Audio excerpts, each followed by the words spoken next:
I think that they should concentrate on the internet and the streets. That's like the two things that people can get it. Then black marketing, then the deep web. Those are the things that the government should, the government should be really focusing on, because that's how all of this mess can happen. Then make it worse, families that do have guns and may not know their relatives too well. They're just some, not all. I have to keep saying that because not everybody's like this. Some relatives are just happy that one of their relatives are a gun enthusiasts. But little that they know that their family member is not right in the head. Because, time and time again when we watch the news and people are just shocked about how their personality, it is true. People do have two-face.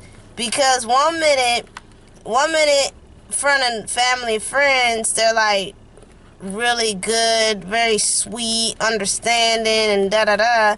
And then the next minute, when they're, afraid my camera gonna fall. The next minute, they're violent, they're cruel, they think about death all the time, and they're very extremist to a certain group of people and stuff like that. And there's a lot of people that live a double life. And sadly, most family doesn't know that, except maybe one or two. But they're like, well, that's just them. Let's just leave it alone. But I think there's a fine line where you're going to say leave it alone, or you should just see what it is. It depends, you know what I'm saying? Not every family member should be responsible to the next person. However, just say, hey, there's something wrong with my family member, they're acting weird. And then again, it's like I say, it's a whole lot of gray areas, you know what I'm saying?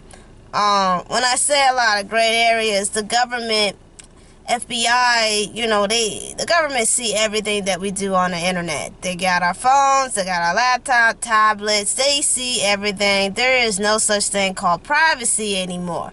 So the government sees people who are extremist hate group.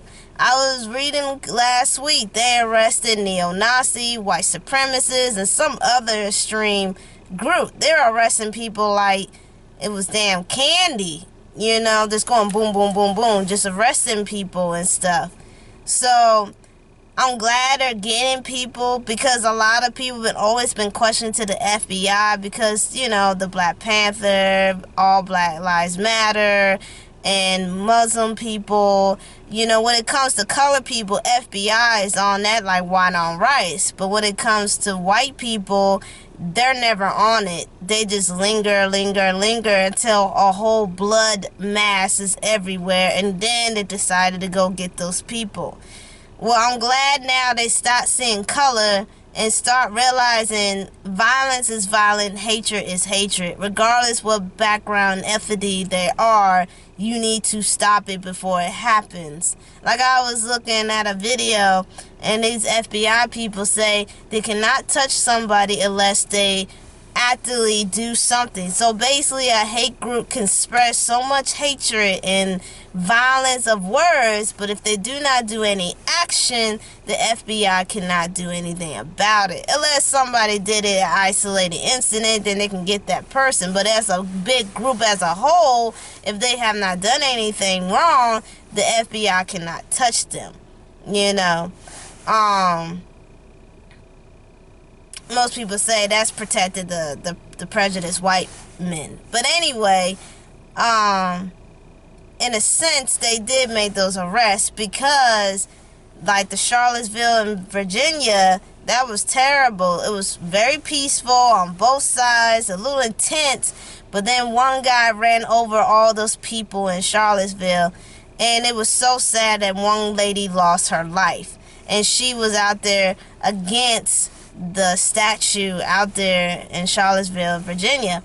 And I think that's why the FBI move a lot faster to arrest these people, because they don't want the same incident happen again.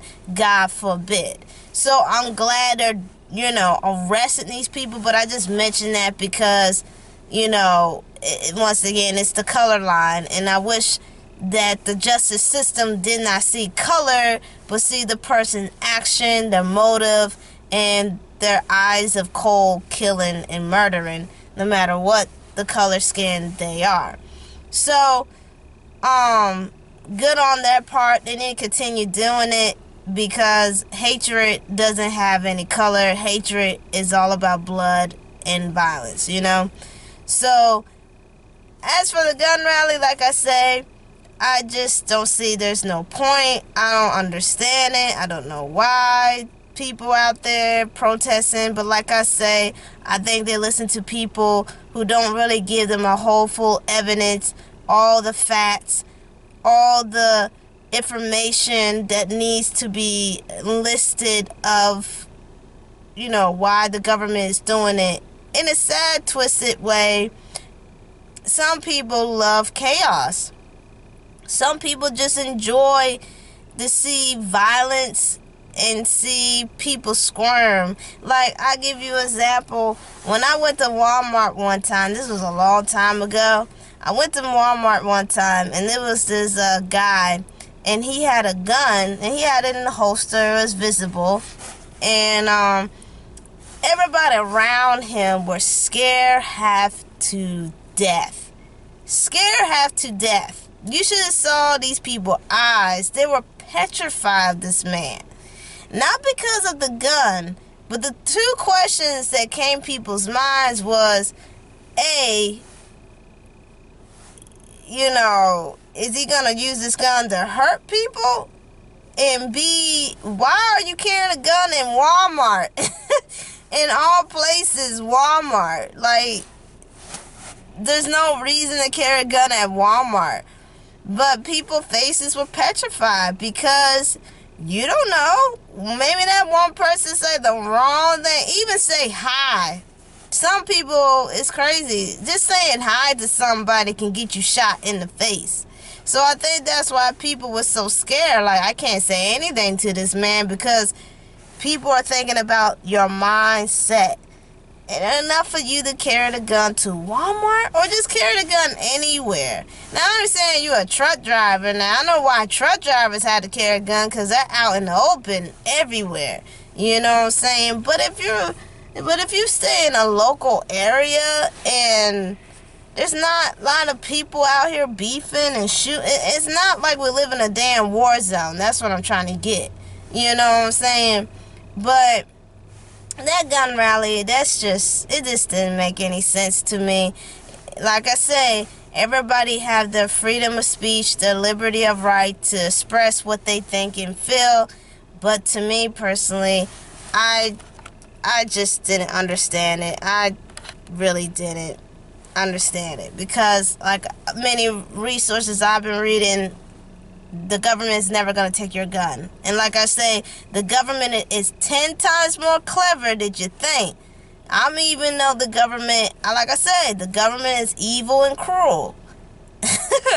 So, the government can not just shoot us. May not use military. They can use a bioweapon to kill all the American people.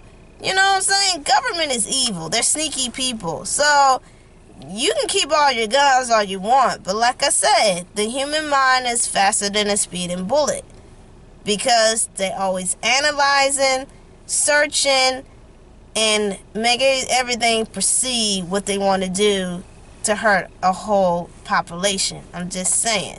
They're not like us. They're not like you gun rally people. They're going to come up and shoot y'all. They're going to take your guns. Let's just say one more thing about this. Let's just say a scenario that, okay, the government will let you have guns. You never know, the government probably put like chemical powder on the gun and you get this very bad illness and you get sick to the core. But people keep buying guns, but all the people who buy guns drop dead and get sick. You see where I'm going with this? Government can do some sneaky shit, and they have done for centuries. And you can read in the history books what government does to people. I'm just saying.